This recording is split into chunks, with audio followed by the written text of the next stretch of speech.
नमस्कार, आपका स्वागत है। मध्य प्रदेश में एक बार फिर से एक बड़ी कह सकते हैं कि जुबानी जंग दिखाई पड़ रही है, जो कि कांग्रेसी नेता और बीजेपी नेताओं के बीच में दिखाई पड़ती है। और ये मामले की शुरुआत कैसे हुई, क्यों लगातार यहाँ पर जो राजनीतिक तौर पर जो बयानबाजी है उसका सिलसिला थमने का नाम क्यों नहीं ले रहा है, इन तमाम मुद्दों पर हम बात करेंगे। दरअसल आपको बता दें कि बीजेपी की जो नेत्री हैं, बीजेपी की जो नेता हैं, महिला नेता इमरती देवी, उनका एक बयान इस समय लगातार सोशल मीडिया पर बहुत ज़्यादा वायरल हो रहा है। और इस बयान में वो एक जिक्र करती हैं कि बीजेपी को समुद्र बताती हैं और पूर्व जो मुख्यमंत्री हैं, कांग्रेस पार्टी के दिग्गज नेता हैं दिग्विजय सिंह, उनको एक तरीके से बीजेपी में शामिल होने का न्योता देती हुई दिखाई पड़ती है। यानी कि वो ये कहने की कोशिश करती हैं कि बेहतर होगा कि दिग्विजय सिंह बीजेपी में आकर शामिल हो जाएं। इस तरह का बयान जब वो देती हैं तो उसके बाद कांग्रेस पार्टी के जो नेता हैं वो तमाम तरह के पलटवार यहां पर करते हुए दिखाई पड़ते हैं। आपको बता दें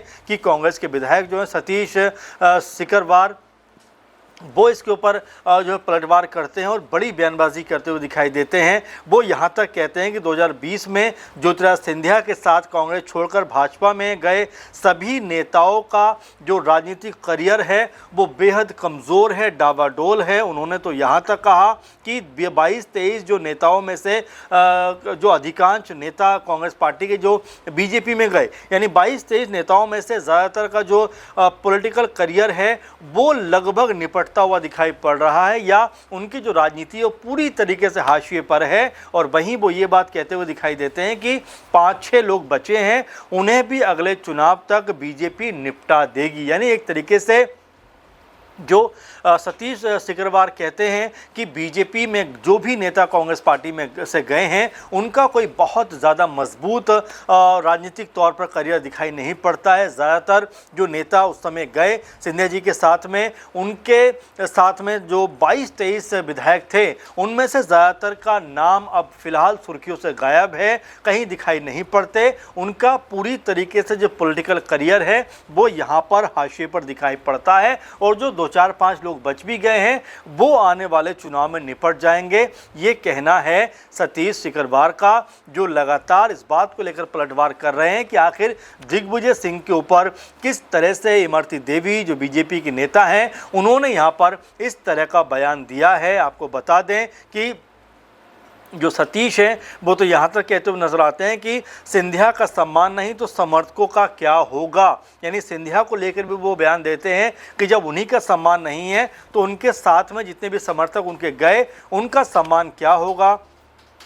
और जैसा कि हम आपको बता रहे हैं कि इमरती देवी ने जो बात कही थी कि भाजपा को समुद्र बताया था, यानी कि तमाम नदियां, तमाम जो इस तरह से समुद्र में जाकर मिल जाते हैं। और इसी तर्ज पर उन्होंने कहा कि दिग्विजय सिंह को भी भाजपा में शामिल हो जाना चाहिए। और इसी के बिना पर अब लगातार जो जुबानी जंग है मध्य प्रदेश में कांग्रेसी नेता और एक तरीके से बीजेपी नेताओं के बीच में वो यहाँ पर देखने को मिल रही है। और जिस तरीके से यहाँ सतीश सिकरवार लगातार हमला कर रहे हैं उससे ऐसा लगता है कि वो इमरती देवी का जो बयान है उससे खफा दिखाई पड़ते हैं और पूरी तरीके से यहाँ पर पुरजोर तरीके से पलटवार करते हुए दिखाई पड़ते हैं। हम आपको बता दें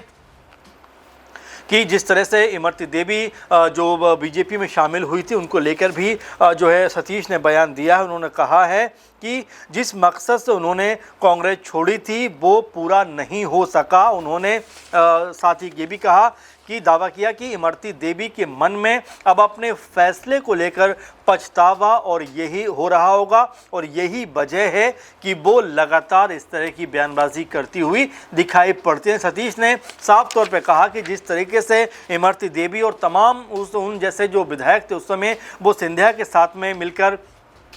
बीजेपी में शामिल हो गए तो उनका जो पॉलिटिकल करियर था, जो वजूद था, वो कहीं ना कहीं ख़त्म होता हुआ दिखाई पड़ा। और शायद उनको अब इस बात का कहीं ना कहीं पछतावा हो रहा होगा, इसलिए अब वो इस तरह की बयानबाजी करती हुई दिखाई पड़ती हैं। आपको बता दें इसी तरह से पूर्व मंत्री पीसी शर्मा भी मैदान में उतर आए हैं। उन्होंने कांग्रेस की तरफ से मोर्चा संभालते हुए कहा है कि इमरती देवी पहले अपनी और ज्योतिरादित्य सिंधिया जी की राजनीतिक रिपोर्ट कार्ड देख लें, उसके बाद बाकी नेताओं को निमंत्रण पत्र बांटें, यानी प्रवेश के लिए जो बुलाएं। ऐसे में उन्होंने ये भी कहा कि दिग्विजय सिंह भाजपा में जाने वाले की अगर सोचते हैं तो वो आखिरी व्यक्ति व्यक्ति होंगे। यानी कि एक तरीके से वो ये कहते हैं कि दिग्विजय सिंह का जो कद और जिस तरह से उन्होंने राजनीति की है, पूरे जीवन भर कांग्रेस पार्टी को समर्पित रही है, 2 बार मुख्यमंत्री रहे हैं, सांसद रहे हैं, लोकसभा के राज्यसभा के सांसद रहे हैं, तो ऐसे में उनको लेकर कोई भी कल्पना करना कि वो बीजेपी में जा सकते हैं, ये कोरी बकवास है, कोरी अफवाह है, इसमें ज़रा सा भी दम नहीं है। क्योंकि जो दिग्विजय सिंह हैं ये किसी भी हालत में बीजेपी में शामिल नहीं होंगे। अब यहाँ पर दिग्विजय सिंह के जो बेटे हैं जयवर्धन सिंह, वो भी इस पूरे मामले के ऊपर अपना जो बयान है वो जारी करते हुए दिखाई पड़ते हैं और यहाँ तक कहते हैं कि 6 साल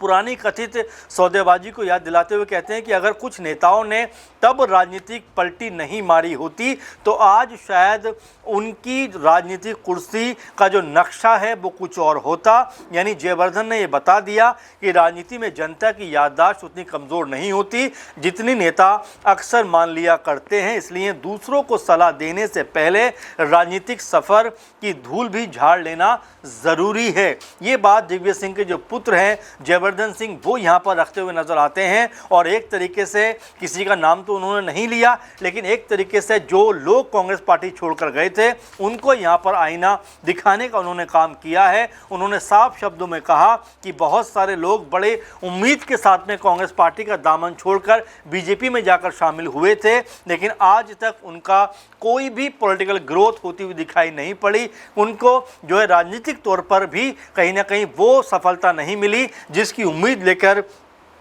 ये जो कांग्रेसी विधायक थे ये बीजेपी में जाकर शामिल हुए थे। इसके अलावा जिस तरह से उन्होंने कहा है कि अगर ये लोग कांग्रेस पार्टी में ही रहते तो आज कांग्रेस पार्टी की जो स्थिति होती वो अपने आप में बहुत ताकतवर होती और जो लोग छोड़कर गए हैं उनकी कुर्सी का भी नक्शा कुछ और होता है। यानी कि सीधे तौर पर वो ये बात कहते हैं कि जिन जिन लोगों ने बगावत की, जो लोग छोड़कर गए, अगर शिद्दत के साथ में मजबूती के साथ में कांग्रेस पार्टी के साथ में खड़े रहते तो आज हालात कुछ और बनते हुए नजर आते। आज जो स्थिति है वो और बेहतर होती हुई दिखाई देती, लेकिन जिस तरह से लगातार कांग्रेसी नेताओं ने अपना अलग कह सकते हैं फैसला किया, अपना अलग जो है रुख किया और वहाँ पर बीजेपी में शामिल होते हुए दिखाई पड़े, लेकिन अब उनको ये पता चल रहा है कि उनकी जो हद है, उनकी जो मान सम्मान है वो उस तरह का नहीं है जिस तरह का कांग्रेस पार्टी में मिला करता था। तो इस तरह से इमरती देवी के बयान पर कांग्रेस पार्टी के तमाम नेताओं ने जिस तरह से मोर्चा खोला है उससे ऐसा लगता है कि कांग्रेस पार्टी का जो संगठन है अब कहीं ना कहीं मजबूत होता हुआ दिखाई पड़ता है और किसी भी बयान के ऊपर अपना पलटवार करने में सक्षम है। क्योंकि जिस तरह से इमरती देवी जो कभी कांग्रेस पार्टी में ही रही थी, उन्होंने जो बयान दिया है उसको लेकर जो कांग्रेस पार्टी के नेताओं ने यहां पर मोर्चा खोला है उससे ये बात तो स्पष्ट हो जाती है कि बीजेपी के दबाव में या बीजेपी नेताओं के जो बयान है उसका पलटवार करने से अब कांग्रेसी जो नेता हैं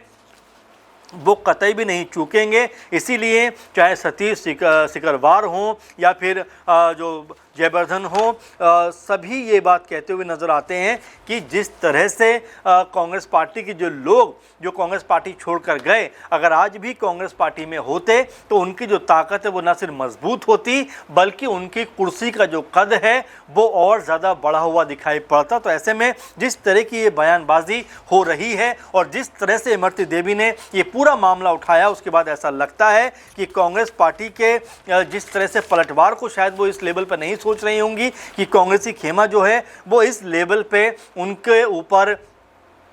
पलटवार करता हुआ दिखाई पड़ेगा। इसीलिए उनको कांग्रेस की पुरानी जो फाइलें थी खोलना भारी पड़ता हुआ दिखाई पड़ रहा है क्योंकि कांग्रेसी जो लीडर्स हैं वो लगातार यहाँ पर बयानबाजी कर रहे हैं, लगातार मोर्चा संभाले हुए। अब आप इसको लेकर कैसे देखते हैं कि इमरती देवी जिस तरह की बयानबाजी कर रही हैं क्या वाकई में वो बयानबाजी ये साबित करता है कि बीजेपी में जाकर उनको वो मकाम नहीं मिला जो मिलना चाहिए था, इसलिए वो इस तरह की बयानबाजी करती हैं जैसा कि यहाँ पर सतीश सिकरवार कहते हुए नजर आते हैं। आपका ओपिनियन इसमें ज़रूर निकल कर सामने आना चाहिए क्योंकि आप ऐसे मामलों को कैसे देखते हैं कि जो लोग ये दल छोड़कर दूसरे दलों में शामिल हो जाते हैं, उनको लेकर आपकी सोच क्या है? क्योंकि बीते दिनों हमने कई जगह पर देखा, चाहे हम वेस्ट बंगाल की बात करें, चाहे महाराष्ट्र की बात करें, आम आदमी पार्टी की बात करें, तमाम जो इनके नेता थे वो अपने दलों को छोड़कर दूसरे दलों में शामिल हो गए और इसी बात को लेकर लगातार कहा जाता रहा कि सब जो है वो बीजेपी की तरफ से